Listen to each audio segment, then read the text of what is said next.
Hello. You may note that I am wearing this top with pajamas because it's just that time where I need to get comfortable. And if you believe that and not that I've just been wearing these all day, then you don't believe anything. How are we? Welcome to my Mental Health Live. Hope you're all okay. Lovely seeing you all coming to the side. I can never see who's on the other platforms. I can only ever see who's on Facebook. I feel like I'm biased, but this is the platform that kind of is the easiest to read whilst I'm on, so apologies. Hiya everybody, it's lovely to see you. Hiya Gemma. Right, let's get on with it. Anybody got any exciting news that they want to share with it? Whilst Pete goes and makes loads of noise in the background, I'm not sure you heard that, as things just collapse in front of me. Just like here stumbling in the background, that's Pete. It's not drunk, it's just we've got a hell of a lot of mess in this room. Does anybody else live in a house where they realise they may have a hoarding issue? Is it just me? Does anybody else dream that they have shares in a skip company? Because it seems in the past 3 years or so that it's become really challenging to do all of the stuff that's required with bins. It's all I'm saying. Like, skips are really simple, aren't they? You just put everything in it. I remember the 1980s. I remember them. And we could put whatever we wanted in our bin. I'm sure it's good for the environment and all that, but it's quite bad. Because all I notice now is how much crap we create. How much crap do I have? Like, I use Amazon too much. I know that's really bad, but like since the whole world shut down and everything else was open, like I use it. And that means that you get boxes all the time, don't you? What is that about? I need to start going to boutiques. I'm me in a boutique, that's ridiculous. I need to start going to local. It's gone all hipster where I live. It's such an ordinary place, and like lockdowns happen. Now all these places have just opened recently. It's like, what is going on? What's going on with the world, guys? Let's start the chat like that tonight. Is it just me? Quite a few questions have come in. I'm going to start with one from last time that I didn't get to because it's really important. Okay, so a couple of weeks ago, we found out my stepdad, the man who raised me for about 8, has been caught and arrested for sending explicit messages and images to girls 12 and 13. Some were decoys, but there were a lot. I haven't stopped feeling sick, broken, betrayed. It meant also having a conversation with my son, as no parent should have to do that with the child. I'm replaying every moment of my childhood in my head. It's been word worse that yesterday would have been my mum's birthday. I feel like he's tainted every memory of her. I'm okay when I'm busy, but when I stop and think, I just shake and cry. Any advice you could offer for me and my son to deal with and move past this would be greatly appreciated, because at the minute I can't deal with it at all in my head. So that's a massive thing to discover about your stepdad. I'm really glad that it didn't happen to you by him, so to speak, because then obviously those memories would have been triggered for a whole different set of circumstances and reasons. It's awful that he's been caught doing that, and it will taint the way that you feel about him now. But the thing about our vision is that we have a choice to see it with our new eyes, or we can experience it with what was real for us. So there is a punctuation mark now, which is that he's a bit different in your experience to how you remember him with your mum and with you. But the way he was with you and your mum, that was real. All of that was real. It doesn't mean that he didn't love you. It doesn't mean that the relationship you had didn't have meaning. It doesn't mean that you weren't cared for by him. All those things have meaning. It doesn't mean that your mum wasn't loved. People can have a whole heap of predilections and still connect and be with somebody and respect them and adore them. Your mum obviously isn't here in the way that you wish she was anymore. She's here with you completely on a daily basis in spirit, and when you look in the mirror, she's looking back at you and all those things. But at the end of the day, it was real, what they had. And it's very easy for us to just do the quick, write them off. That's a terrible human being, write them off. But that would then negate everything that's been good about them. It is possible that people, even people with predilections for children, can have relationships elsewhere with meaning. And the other thing is, I don't know, messages, that's really, really challenging to deal with. I wonder whether it's at the stage where that's where he kind of stayed, or whether it went further than that. And if that's the case, obviously that's going to be really challenging for you. But again, there is a leap between somebody who texts somebody and messages somebody and then actually meets up with somebody and then goes further than that. So there's a whole raft of people who know that they shouldn't be doing these things, but they don't take it to a different level. I'm not trying to give them excuses. You know how I feel about child abusers. I am very biased. It's why I won't work with sex offenders. It's not because I think every sex offender is a bad person. It's that you don't want somebody judgmental doing therapy with you. It's as simple as that. That's the way I draw a line. Everyone has their own boundaries. So what I'm trying to say is, don't lose sight of all the important parts and aspects of your relationship with that person. And also, if you have a relationship with them still, it is okay to ask those questions. It's okay to just have a conversation. I'm finding this really difficult and you need to be really honest with me kind of conversation. And he'll probably minimize. Most people minimize. It's a natural experience because we base everything on what's going to get us the best outcome as humans. So if we can make it look like it was smaller than it was, we're probably going to do that. And that will be frustrating for you because what you'll want him to do is take complete responsibility. Having said that, he may well take complete responsibility. But if you don't want to and you want to cease any relationship with him, that's also completely acceptable. You have a young person, so it's really important that you respect the boundaries that that child will need, which is that maybe granddad, step-granddad isn't the safest person to be around if you're a child. Like I said, what's most important is that none of that's happened to you. So all those things are things that you can weigh up. But the most important part of this is that you're going to grieve. Not because the fact that he did what he did, that's not your grief to carry. The grief is that you have to rethink your relationship with him and you have to rethink the meaning that you have with him in your life. And that's really challenging. But you shouldn't grieve the past. You know, that was all real. You can grieve the future, you know, what you're not going to receive now because you might not want that kind of relationship with him in any way. You might not want to be around him. It might provoke something in you that's so offended by it that you just can't have any kind of connection. And that's okay. But that's about grieving in the present and future.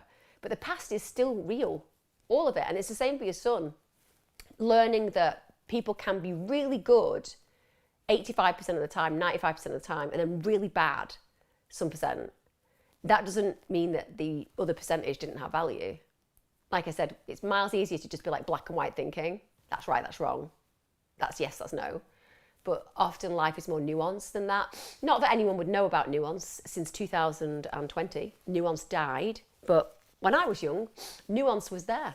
It was like the grey area, usually where most of the learning took place. And everyone accepted that people's opinions were okay to be voiced, because then we could change them or deal with those that were hateful openly and without the need to destroy people who don't talk like us or think like us. But hey, I'm just one of those old-fashioned kind of girls that liked just life here. Any advice on anxiety? I'm on medication, but feel like I should be off them now. I don't feel ready. Anxiety is a really big one, isn't it, when it comes down to medication and dealing with coming off medication? Because when you feel super anxious, it is really debilitating. Like depression, it's a different feeling to depression, although of course, depression and anxiety can be experienced simultaneously. But very often when I've worked with people who are very depressed, I can with them explore and differentiate what they experience as depression versus anxiety. Anxiety often feels very high alert, very much like you've got this dread in your belly, up to your throat, a sense of kind of impending doom and panic. And also, even when you're concentrating on trying to not think about it, it's just kind of going through your head constantly and you'll get lots of really busy thoughts. So too many things hitting you. And then if you give a medication that calms that, and there are different medications, so it could be an antidepressant that has effectively worked for you to some degree. It could be beta blockers. It could be that you're on some kind of benzodiazepine. You know, it could be. That's less likely, but nonetheless, they are still prescribed for people. But either way, if it's had a positive impact on displacing some of that agonizing head stuff that just chatters, and the breathing feeling like, you know, you might hyperventilate, and the dread in your belly, you know, these are really uncomfortable feelings to manage. And then you're thinking to yourself, well, I think I've been on these too long. That is going to challenge you because you don't want the anxiety back. And that's the cause for concern, because you started to feel better about yourself and better about your life to some degree potentially, or you feel it's managing your anxiety, then coming off them is going to feel super scary. It's very much about sitting down with your GP and having that conversation. I know that you might have to do that online now or by carrier pigeon. I don't know how they're operating anymore. I'm kind of given up trying to get in touch with mine a lot of the time. But, you know, when you do get in contact with them, just have that conversation Your doctor might be like, you've not been on these anywhere near a worrying amount of time, and I think if this is having some kind of positive impact, I think it'd be great to stay on them. Or it might be that they agree with you or think that, well, maybe your anxiety isn't in the space it was when you initially experienced it. Maybe there's been a transition there, and we won't know until we start to explore a tailing off of whatever you're on. But you need to do it with somebody who's involved in that package, essentially. You don't want to do that by yourself.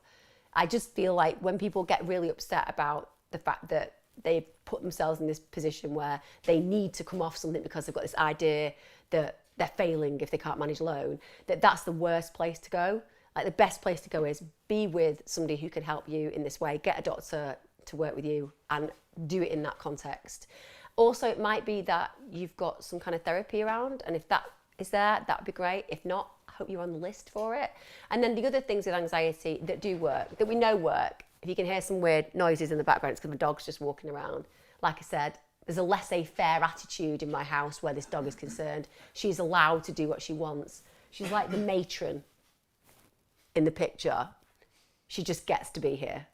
No one knows why, not even me. No one knows why she gets to sleep in my bed every single night, directly in between me and my husband. Though some would say that was a really helpful technique, but nonetheless, she is one of those individuals that just is allowed to be wherever she wants. So apologies if she just keeps like bobbing in, if you can see her. She's quite disorientating, really. You all right? Yeah? Have you got any advice on anxiety? Yeah, she has. Actually, dogs are known, this is genuine, dogs are known to make a big difference to anxiety. And I say that not lightly, because having a dog is a massive responsibility. Cats as well. But dogs in particular, probably because they're very sentient in the way that they experience the world with you. They're very emotionally connected. So I do advise people who have the space and time in their life to think about a canine. I really do, because it makes a big difference. And we've seen the impacts of them when they've gone into prisons and when they've gone into universities with anxiety. There's just something about having them in that space, even if you've got friends who've got a dog that you can borrow. Seriously, that's not a joke, that's really true. There's loads of research on it. So if you do have that, the rescue shelters at the moment are freaking full. Lots of dogs being euthanized because, you guessed it, people went out and got dogs that they didn't want or couldn't really keep because they were lonely in lockdown or bored in lockdown or thought they'd just give it a go. But now the consequences are there are huge amounts of problems with dogs and puppies not being looked after. But again, a little bit triggered by it, you know how I am with animals. So yeah, that kind of stuff, anything that's going to remove and reduce, not remove, it'd be really weird not to have any anxiety hormones. Could you imagine that? No cortisol, no adrenaline, just be like walking down the street just in the middle of the road, like, yeah, I don't care that bus is heading for me, I'm really chill. So we need adrenaline, we need cortisol, they're important. But unfortunately, you manufacture too much of that when you are stressed. And it just gets to a point where it can't manage the serotonin in the way it needs to release itself. So you kind of get all this overuse of all the things that make you feel high alert and scared. So anything that can reduce that is going to help. And I've got to say, things like exercise have an impact. So making sure you work out 3-4 times a week, do yoga, get in touch with your relaxation side through meditation, breathing. I go on about diaphragmatic breathing. I do it all the time in bed at the moment. Like, I'll wake up quite a lot in the night just because things are going on in the world, and I've got one of those heads that never stops thinking, just think a lot. So I will do 4-7-8 technique. That's the one that I like. Or sometimes I'll even extend that to doing things like box breath, which will be really high, which will be like 14, 14, 14, 14. So I'll inhale for up to 14, hold, and then I'll do the same for 14, then exhale for 14 through my mouth and hold for 14. It depends where you are in your breathing experience. Like, if you're just starting 4, 4, 4, 4, inhale through the nose, hold, exhale through the mouth, hold and repeat 10 minutes a day, 3 times a day. So if you can do 30 minutes, that'd be really helpful. All those things will make a big difference to anxiety per se. And then things like journaling, writing down how you feel. I do that a lot. Creative stuff. If you're good at art, I mean, I wish I was. I'm really bad. I'm like really bad. I mean, really bad. I can't even draw stick men, if I'm completely honest. Baking, anything like that. Just look at those kind of things. I know that they're the stalwarts, and if you go online, they'll all be there, what I've just said, but it's not because they're not reasons to do it. You know, they're popular because they have an impact. But when it comes down to the idea of coming off your medication, do not do that by yourself. People can have really horrible, like, rebound experiences because you know, if you think about you're pulling the anxiety in that direction for a while when you're feeling super anxious, and then the drugs might be pulling it in this direction, and somehow there's going to be like a bit of a battle. If you come off something, there's going to be like an exacerbation potentially of the things that you're trying to minimize, which is anxiety. So you need to do it with a proper professional who's going to help you do that over time. And there's no bad thing about staying on something that works for you either, as long as it's not impacting anywhere else. So like I said, ask your doctor. I have a massage and Reiki session booked Friday. I'm a Reiki practitioner. I don't do it anymore very much, but I'm trained in all of it. My little Tibetan bells, bong. I wasn't doing the Tibetan bells, by the way. It was, at the time when I trained, a recorder, I think a tape recorder. I think it was a tape. My God. I mean, there were CDs about, but they were still doing tapes. I'm pretty sure it was a tape. 3 minutes on one side, 5 minutes on the other. Yeah, it must have been, because there was 2 sides to it. God, if anybody under the age of 25 is watching, you will not be able to understand what I've just talked about. Only the elders, the wise, will know of such miraculous tools as double-sided tapes that play Tibetan bells. Ding. I have a massage and Reiki session booked for Friday. Do you think that Reiki genuinely works? Oh, it's only been packed up with a mind of a maca thing. Sorry, that's made me really giggle as I've just gone on doing my impression of my bongs and saying that I'm not practicing. Yes, I do. I was attuned, I should say, back in the day, because I feel that crystals and energy and all of those things are incredibly useful.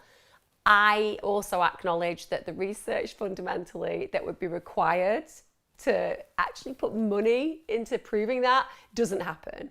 So there is this massive issue with the natural versus the pharmaceutical. Let's take those. Why is there not a great deal of research that's peer-reviewed and empirically done, etc., etc.? Well, because you can't really make a lot of money out of nature, can you? You can't be like, we've just discovered that quartz is excellent for healing generally. We can't be like, right, well, that's it. We're going to just own all the quartz and manufacture all the quartz and sell all the quartz. So you can't do it. So therefore, you'll never get the evidence. No one's going to come along and be like, yeah, energy healing, it's brilliant.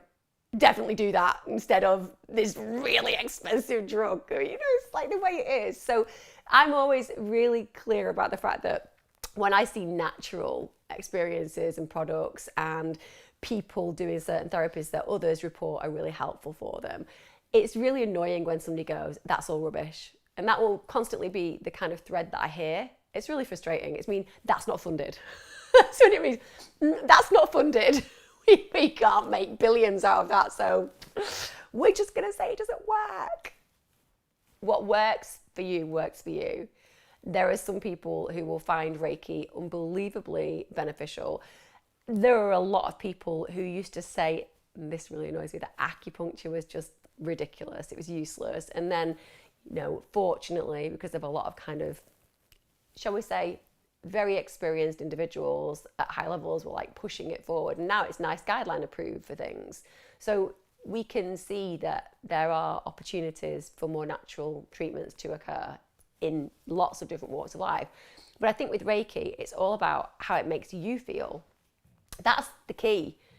I don't think anybody should be saying or promising anything about most things, because every human being experiences the world around them uniquely. I do. And like for me, a good sparks massage is agony, but I do feel the benefit for it afterwards, right? Whereas if I go and get a massage like at one of those spa breaks or whatever, I've only ever had one spa break, and I remember just feeling really frustrated the whole way because it was just like she was lightly stroking me. I'm like, this is not helpful. I want you to hurt me. That's what massage hurts. That's what you want to do. So everyone's different. It's the same with Reiki. Some people really feel it when their hands are above. They feel the way that it makes their body. They feel heat sometimes. They can feel energy moving through them. And for some others, it's not the same. So it's going to be about what you think works for you. But if you feel better after it, that's the key. If you feel better. Our minds are incredible. Like, our minds are unbelievably incredible. That's one of the things that I think we really struggle with in modern society. We live on stimulants. We depress ourselves with alcohol. We eat really bad food for us. There are all these things that limit who we are and what we can achieve. Most of them are things that we've been just blindly doing and going along with because others do it and it's sold, so it must be okay, and all these things. But when you start looking at the Western-centric model of the way we are, we're deeply unhappy a lot of the time compared to our counterparts in poor countries, compared to our counterparts essentially who have a lot less than us. And when you look at why, it's very simple. They have things like faith, for example. They have things like working together as a community, eating healthy, nutrient-rich foods, exercising because they have to work, and all these things that are like very much embedded in the culture because they can't eat unless they're walking to that place and getting that thing done. And that's how they navigate the world. And it seems to be that the results are happier, healthier humans. It's a funny time because it used to be, you'd imagine that prosperity would create greater health. But when you think about prosperity in the UK, like most people can eat, most people can have a roof over their head. Not everyone, unfortunately, ridiculously, unbelievably, in fact, but never mind, that's another conversation. But when you think about that, it isn't linked in that way. Prosperity isn't making us healthier and happier to some degree, you know? So I would definitely see how it makes you feel. Hi, Emma. Last weekend, me and my boyfriend helped save a young boy from the water. Oh, God. He jumped off a bridge. I'm constantly getting flashbacks, or when I'm driving home over the bridge, I freeze. Is this normal? It's the first time seeing or saving someone's life. I only found out today he died 4 days ago. I'm telling myself it's my fault. Have you any advice on what to do, please? So there are a few things there. First of all, you didn't cause him to jump off the bridge. That's small comfort for you, but it can be really hard wanting to control the world. It's what we do. We want to make things better. We want to protect. You did something amazing. You know, you gave that child, that young boy, an opportunity to be saved, and he knew he was saved, albeit there were fleeting experiences for him. And maybe he didn't even want to be saved. That's another thing that you have to acknowledge. But you did something massive. You risked yourself. And you and your boyfriend are firstly really good people. And secondly, heroes. The outcome doesn't change the behaviour. The outcome is not something you chose, but the behaviour is. Like, you did something really heroic. The outcome, his death, doesn't deny the reality of your actions. You're going and saving him. In that moment, that's what happened. And it's really challenging when we do that and our efforts come to essentially in your mind, not what you wanted them to become, because you wanted a better ending for him. But that's the ending that you wanted to create for him. And there were other things at play. Like, he had a different idea of what his ending required. And in that moment, you can acknowledge that whilst you didn't get the result, the action that you gave that child, the action that you created, the taking that risk, that's something powerful. And of course, it's going to be triggering every time you go past that bridge for a while because you're immediately traumatized by it. Remember, we're not talking about PTSD, because PTSD is something that we'd expect to see, 6 months, 12 months down the line. This is normal. This is your brain going from thinking, well, this is the way I go home, to every single time I see that, I'm reminded of the event. Why? Because your brain's trying to process it. It's trying to figure out what happened. How did that happen? How did this happen to our life? It puts things in a different perspective. It's like any experience that's traumatic. You can't see the world in the same way you saw it before, and that's okay. One of the biggest lessons that I've learned is the acceptance that this stuff happens and you see it and you're affected and impacted on it, and you just have to trust that your brain will find a way forward, and if it doesn't, you get help with that when you need it. Right now, it would be really weird. You would be a bit of a stone person if you'd just gone through this absolutely hideous experience and done something incredibly heroic and not got the outcome that you wanted. But now you also know that he's dead, and that is then re-traumatizing you, because you're sitting there thinking, God, if only, or maybe we could have, and all those things that you say, I do it about my dad, there's always the what ifs. They are so useless and so unhelpful. All you need to know is your intent. Your intent was you saved him, and you did. And yeah, you've not got the outcome you wanted, but it's amazing what you did. And try to hold on to that. So accept that you're going to feel traumatized because you're not made of stone. Accept that this is your brain trying to figure out what the hell happened there. And then accept that the one thing that you need is space and time. So there will be a period where you need space and time to digest this. And it's going to take months. And then there might be a day where you realize that you didn't think about it when you got to the bridge. And then there'll be another day where you really thought about it. And then it'll get different and more varied. And if that doesn't, if it starts to get worse, then you need to go and speak to your doctor about getting some therapy. But for now, this is just so normal. It's so normal. And just acknowledge that this is your brain's way of going, well, this happened. This was out of the ordinary. This is like a complete 9 out of 10 for absolute horror. That's your brain trying to figure it out because it's not its normal habit. You were just meant to drive home. And that's the key. It got interrupted and now it's kind of stained that moment in time. And it's going to take a lot of time to erase that, and it'll never fully do that. And you'll always have this story, you'll always tell this story. There'll be a point when you are 95 and you'll be like, let me tell you about the story. And it will be like you were there again. Because traumatic memories, we believe, are stored in a kind of different area in the brain. And that means that even if you reprocess it, so you've had some EMDR, which is something you could look at down the line if you need to get de-traumatized, you're still going to remember it in Technicolor. You don't need to be traumatized by it at that point because you can reprocess it in a way that isn't as traumatic and neutralize it to some degree. But you're always going to be able to tell that story in Technicolor because it's a massive story and very few of us have them. Very few of us go through things like that. So know that. But like I said, the outcome does not change your behaviour. What you did was amazing. I'm sure that his family are really, really glad that that happened. Hi Emma, I'm awaiting EMDR treatment for my PTSD following a very violent ex-partner who is now in prison. Can you give any advice on this treatment?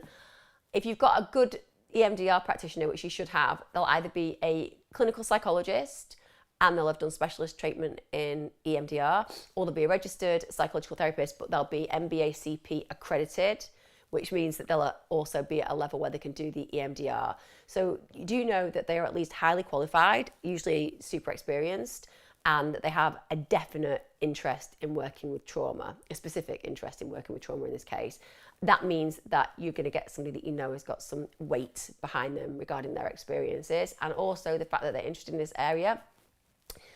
It is really evidence-based, so people find it super useful. And also because you're not necessarily dealing with it in the normal therapeutic paradigm that you'd be used to if you've been to talking therapies. This is much more targeted, and it is about literally reprocessing the way that you imagine the memory. A memory is only ever a memory of a memory. Every time you remember the memory is the memory of the memory, right? So imagine that you can take that control and then you can reprocess the way that you think and feel and experience the memory. That's what it does. And the person who founded the actual therapy, the reason that they began to was because they were walking through a park.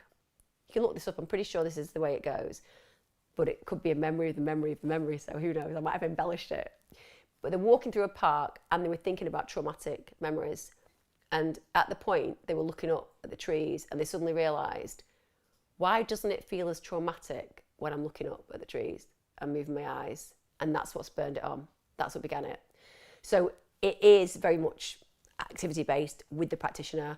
They are qualified, you know they're experienced, and I think it's really good for PTSD. I don't practice it, but I do know a lot about it, and also I do rate it. Same as chemotherapy, I rate that as well. Hey Emma, I'm off to university next week to study sociology with criminology. Do you have any advice?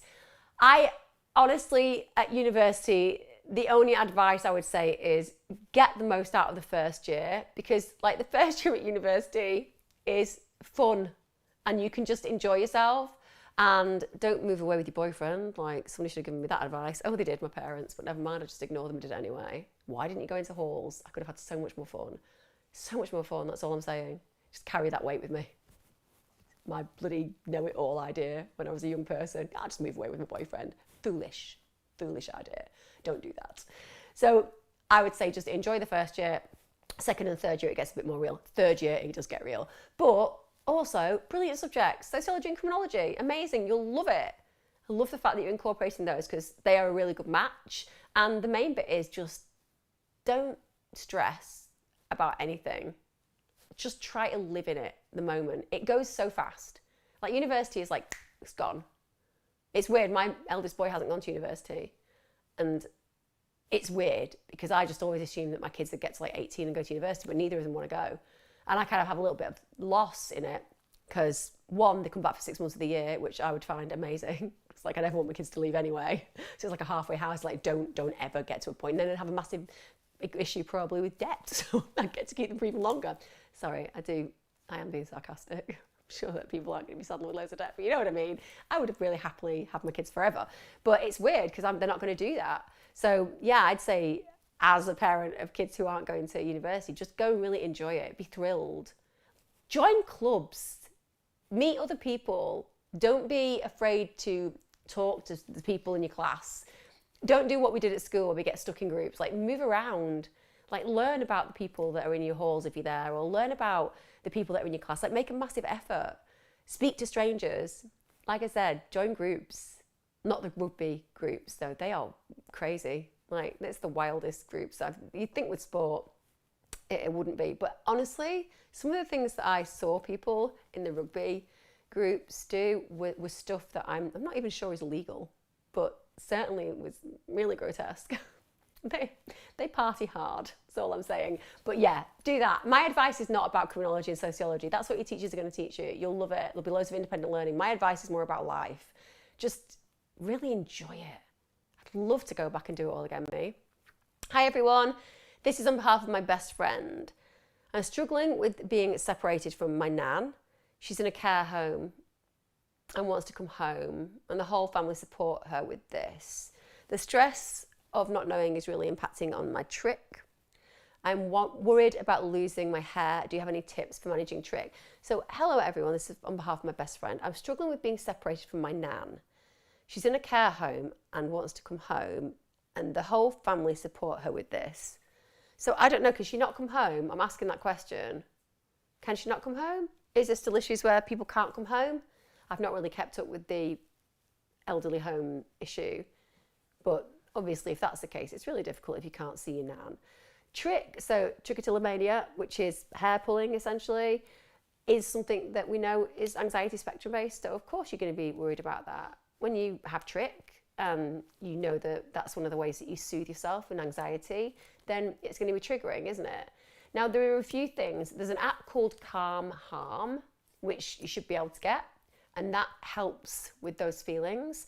Also, I am a bit old school in the fact that I think like a good oil on your hands or hair will really help, because it just makes it more difficult with your hands, you know, to get that hair out. Those kind of things, wearing gloves, all of that stuff, like that kind of deflects that moment, distraction.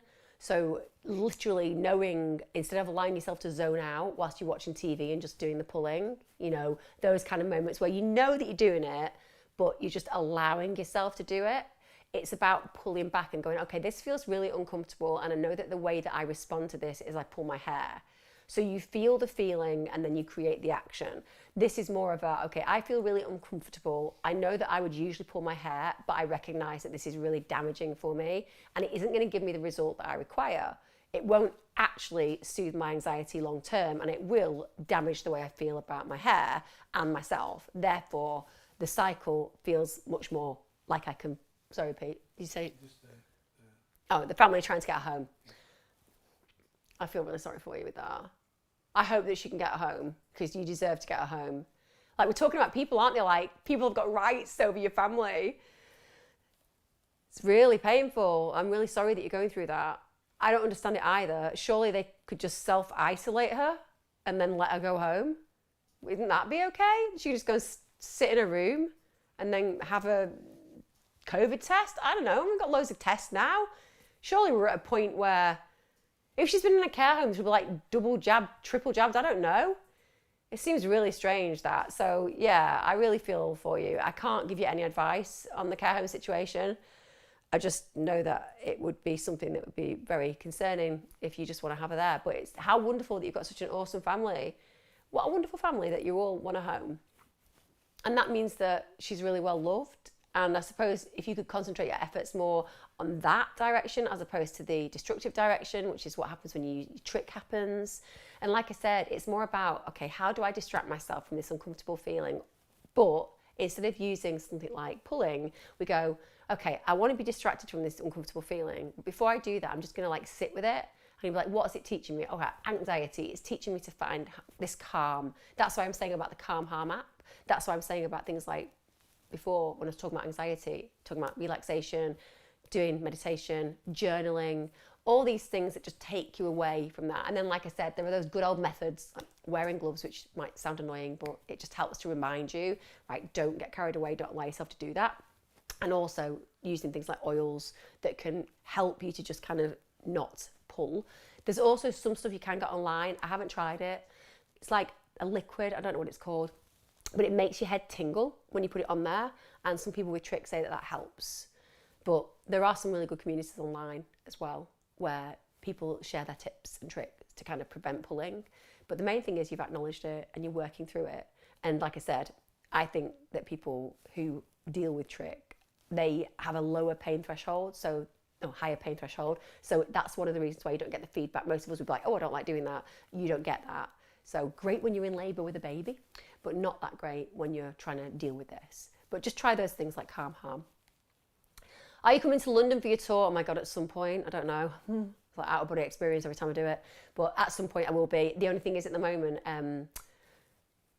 I don't get it, but they're putting things back to like May and March next year. And it could be that the venues are a little bit unsure about what's going to happen over winter. So I understand that. I think winter's going to be a bit rocky, isn't it? Just all have to remember that we're all here. We're all dealing with this in the same moment, aren't we? Hi, Emma. I'm 19 years old. I can't read this probably because it says is 19 years old. Hi, Emma. 19 years old. I had a miscarriage 3 months. Ever since I've been blaming myself and asking questions. What did I do wrong? This is my first miscarriage. Is this normal? I haven't spoken to anyone about it, only my boyfriend. I feel bad. My boyfriend's been there for me. I feel I'm letting him down. He wants a date night and sex, but I don't feel it. Any advice would be appreciated. Thank you. Well, when you're 19, I don't mean it in a like patronising way, but at 19, you going through a miscarriage is massive. It's huge. Why would you feel like sex? One, you've got hormones raging through you. When you're 3 months pregnant, you're literally raging with hormones. You're growing a baby. And then when you lose the baby, it takes months and months for your body to readjust. And often one of the side effects of it is that you don't want to have sex. One, because sex feels dangerous, because it's attached to this grief now, which is the baby that isn't going to happen at this moment in time. And the second thing is hormones. So you're double in that situation, aren't you? I guess you need to have a really straight conversation with him and tell him the truth. You're not in that space right now. It's going to take some time for you to trust your body again. Your body did nothing wrong, but it feels like it abandoned you. It feels like it betrayed you. And we really don't like it when we feel that our body is betraying us. It's normal, ironically, to go through, very often, I say normal, 1 in 3, it's a bit more than 1 in 3 women have miscarriages. So early miscarriages or chemical pregnancies as well, so the really early ones. So even though people are used to having these early experiences, I've had miscarriages, they feel so unique and so individual to you. And you've already planned university for them, seriously. Like, that's what we do. There are babies from the moment that we feel that we're pregnant and think we're pregnant and then have confirmation of it. You build a story. You were going to have that baby. So you'd built a story. You had 6 months to go. You were going to be a mum. There's a hell of a lot of grief associated with that. And the problem is that because people can't see it, often people are quite negligent of people who've had miscarriages. Excuse me. Still got a tickly throat. Is it just me or are there like millions and millions of like colds about at the moment? And it's not COVID before everybody starts shouting it is, because it bloody isn't. I come from a time where you got colds and stuff and it was okay. Very retro tonight, me. Things like tape recorders. and colds. They're things that no young person will ever know, but things that people like me will gleefully and blissfully remember in simpler times. Sorry, in a very sarcastic mood tonight. So when you've got through a miscarriage, the truth is that people around you, even if you tell everybody, they're not going to be in it in the way that you're in it. Remember that. Like, people will be sympathetic and empathetic, and then they'll be like, just get on with it. It's really awful for women who go through miscarriages, because it is common, but it feels completely unique. You feel completely isolated. You've lost this life. You can't understand why. Why you? And then on top of that, people are like, yeah, just get on with it. It's fine. Just one of those things. Or, this is the one that I love. This is the one that I love. Had this so many times. I've had 5 miscarriages, and I need help to conceive children. So it's not quite as simple as going to somebody, it was genetically problematic. That's why. It's what people often say. I had that doctor say to me, oh, Mother Nature knows what she's doing. Like, does she? I agree she does. But is it important in this moment that we have that conversation? Or could you just let me deal with the absolute shock and just process it? I don't need you to go, it was probably a chromosomal abnormality that caused your body to expel it, because it's not an it. And chromosomally wrong and incorrect is still something I wanted because it was my baby. So people just want to rush you through it. And you can't. It's grief. So it's normal how you feel. You're 19. Of course it's going to be huge. It's going to probably be the biggest thing that's ever happened to you. And your boyfriend, unfortunately, doesn't know how that feels. And I say that because it's not fair for us to expect a man to get it. And there's a lot out there, and I'm going to say this, there's a lot of stuff that I see where there is a blame towards the guys for just being like, okay, well, it happened a few months ago, let's move on. They don't know what it's like to be raging full of hormones and be full of potential and be growing a human, and then it to have gone. And then you're just lonely and sad, and you want to resent and be angry with them because they're not in that space with you. But just as they don't get to share that space with you, then they don't get to share that space with you. Ever. It's never going to be their space. You get to grow one and have one in the end. And it's, excuse me, proper tickly throat. You get to grow a baby and have a baby. He'll never get to do that, right? So try to see it that way as well. Whilst he can't inhabit that space with you now, he can't inhabit that beautiful sacred space with you in the future. He gets to be a dad, and it's awesome. But it's not as awesome as having a baby. It just isn't. No matter what. So know that as well. And have that conversation with him about sex. Just be like, get real.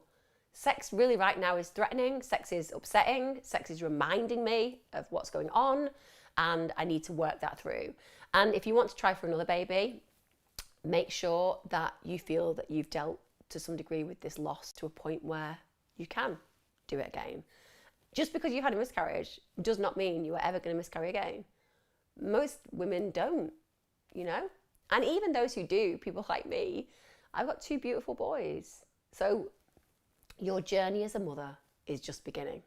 Don't worry in that respect. Hi Emma, how do I deal with a controlling mother? I want to move on and my mum's threatening to end her life if I leave her. I'm so scared. All I think about is my mum going to do something. I feel trapped. I would feel trapped too if I was in that situation. I think feeling trapped is a really normal reaction to that. You love her, you care for her, and you're afraid for her. But she's leveraging all of those feelings and fears to keep you contained. So you have to ask yourself this question, and this question is, can you live your life constantly being controlled by a parent who is unwell? And that is the clear question you need to ask yourself. You're saying she's controlling, and the way that she manages that control is to say that she's going to end her life if you leave her. Well, that's like saying you're not allowed a life unless you live the life that I choose for you, and that involves never leaving. That's not really the life that you want. And a life of sacrifice for somebody else is a life of resentment and bitterness in the long term. I think your mum has some serious issues if the way that she's trying to get you to stay at home is to threaten you with her suicide, because suicide is an individual act and an individual choice. It's got nothing to do with you, and your job as a young person is to go out and experience the world. There is no easy way to answer this question, because the reality is that it's like coercive control. If I can threaten you or threaten me and either get my victim to feel that they're so scared of me because I've abused them, or vice versa, that I'll abuse myself, then I'm emotionally blackmailing them. I'm holding them to the relationship. That's coercive. That's not okay. It's not appropriate. It's not acceptable. And that's what she's doing. So you have to make a decision. And that decision is going to be about boundaries, I guess. Do you want to live that life with your mum, or accept that you are allowed a life where the risk is that she goes through with that threat? Because that's her doing it to her. That's her using the most ultimate tactic in that respect to try to dissuade you from doing something normal. All you want is something normal. Like, it's normal to want to go out and experience the world. You could suggest that she gets some help psychologically. Maybe it's time that she started to confront some of her fears of abandonment.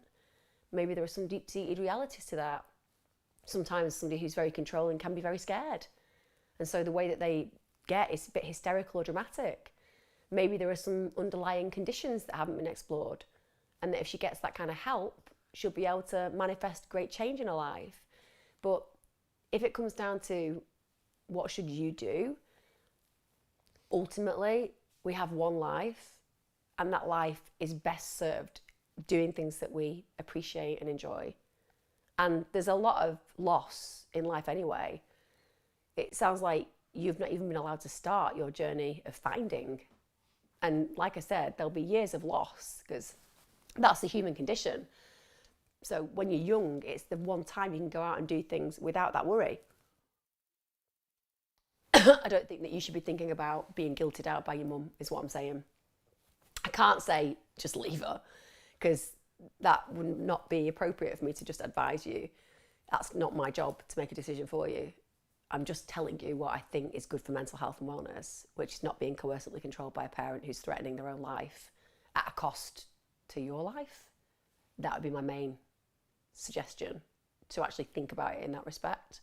And also, I know I say this again and again and again, but therapy is available. Sometimes you might have to pay for a bit of it, but you aren't the problem here in this situation. But talking it through with a practitioner, actually sitting down and having a conversation with it and going through what you need to think about, that might really help you.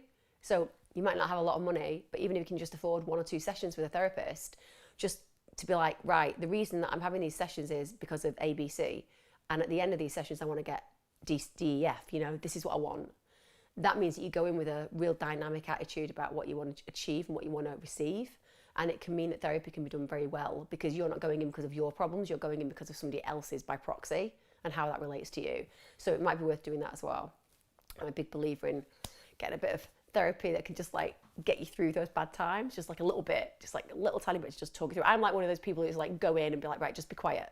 It's gonna tell you everything. And then you'll have 5 minutes at the end to sum up, kind of thing, I'm just gonna tell you all, I'm gonna work it through whilst I'm telling you. And then I'm gonna make my decisions about what I'm gonna do. And at the end, I'm just gonna go, what do you think? And you'll go, right, that's fine, and I'll be gone. That's like, sometimes people just need to do that, don't they? You just need to unload. Hi Emma, I haven't been to therapy for a few months and I saw my therapist Friday. I always break down in tears straight away. Didn't realise that I had so much sadness until I got into therapy. However, I also find my therapist pushy at times to pay for sessions. Not sure if my well-being or to make it, not sure if it's for my well-being or to make as much as possible off me. Okay, there's 2 different themes there.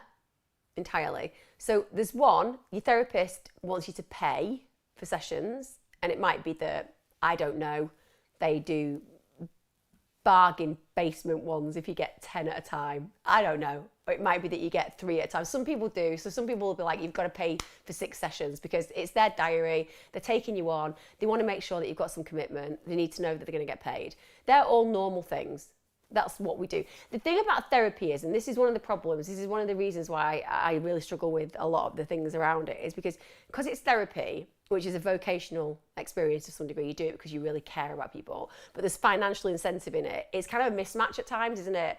So people think that therapists have got to be a lot of really positive things to be a therapist, but you're also a human with bills to pay, and that means that when you charge money, for you, that's your income, it's your stable income. And therefore getting money off your client, which is your stable income, it's your business, means asking for money. But that can feel like a mismatch to vocation. It can feel as a mismatch to what that person is trying to express, which is care and compassion. It's like, well, do I have to be pushed to pay? Because care and compassion is free, isn't it? Those kind of feelings are natural. But I suppose try to see it from the vantage position of your therapist and be like, actually, you've got home to pay for, maybe kids to feed. Life is expensive these days. So you are their business. So getting that money off you is part of their model. But that should come in return with some really good service. So you should feel like, yeah, I'm really glad I'm paying for this. It's fantastic. I'm really getting somewhere. The motivation for you should be when they say, right, well, you know, you've got your next sessions coming in. Are we booking in 6 or 10? Because some practitioners work longer time than people like myself. And at that point, you could even be like, I have this really uncomfortable feeling sometimes and I don't know what it's about. And you could explore that. And the therapist will be used to this. It won't be unusual. And you could just be like, you know, sometimes I feel like you want me to spend my money when I've not really thought about what I want next. That's great, because your therapist might be assuming lots of different things. They might think that you want to pay more therapy. We've got loads more sessions. They don't want to take on anybody new because they've got you at this point and they want to know how long they're going to get you for, because then they can plan all these things. They might not have thought about how it's impacting on you. And that can be really helpful, that kind of conversation. Because then when they have the conversation with you next time, it could be a much more tentative one, which is like, obviously we're coming to 2 sessions before the end of this cycle.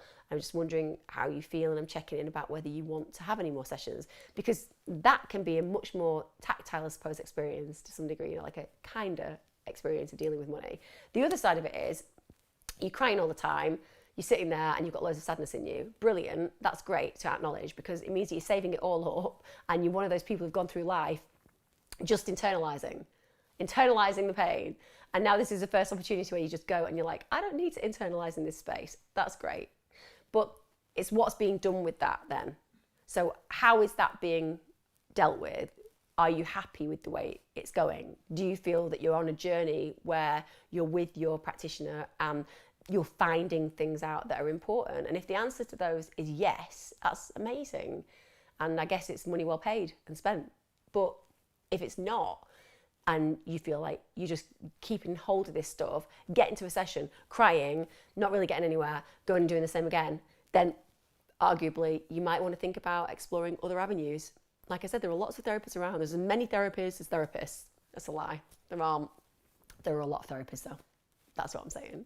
And my belief is that every single practitioner, unless they're purist and just stick to every protocol there is, which I find incredibly difficult, most therapists are their own, because you're an individual, unique person.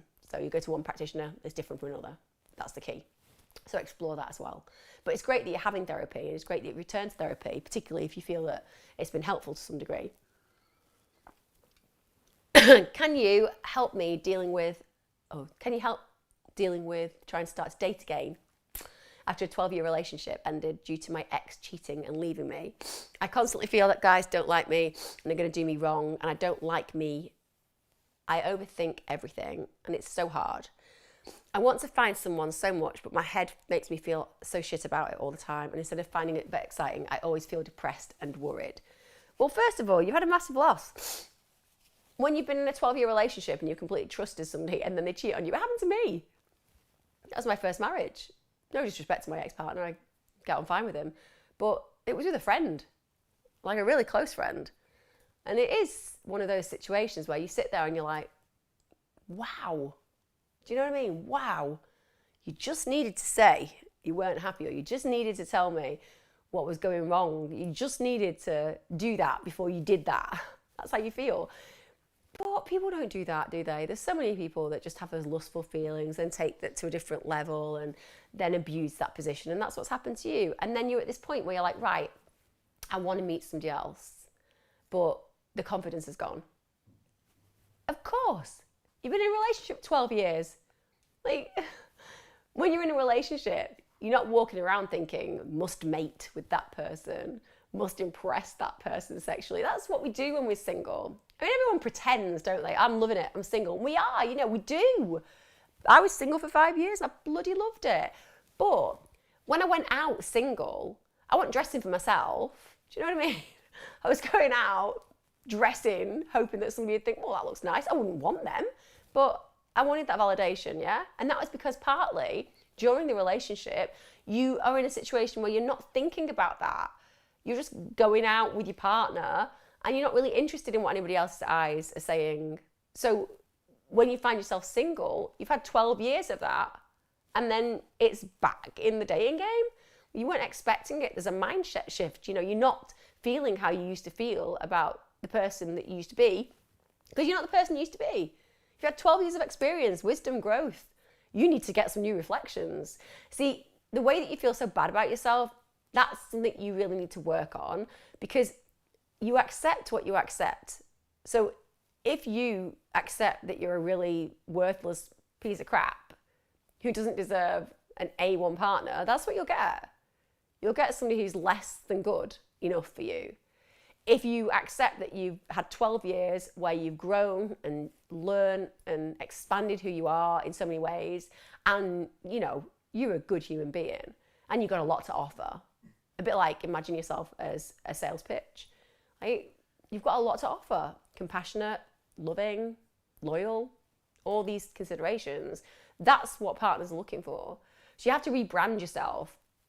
That's what I'd say to anybody who's going to start dating again. You have to rebrand yourself. Like, who are you now?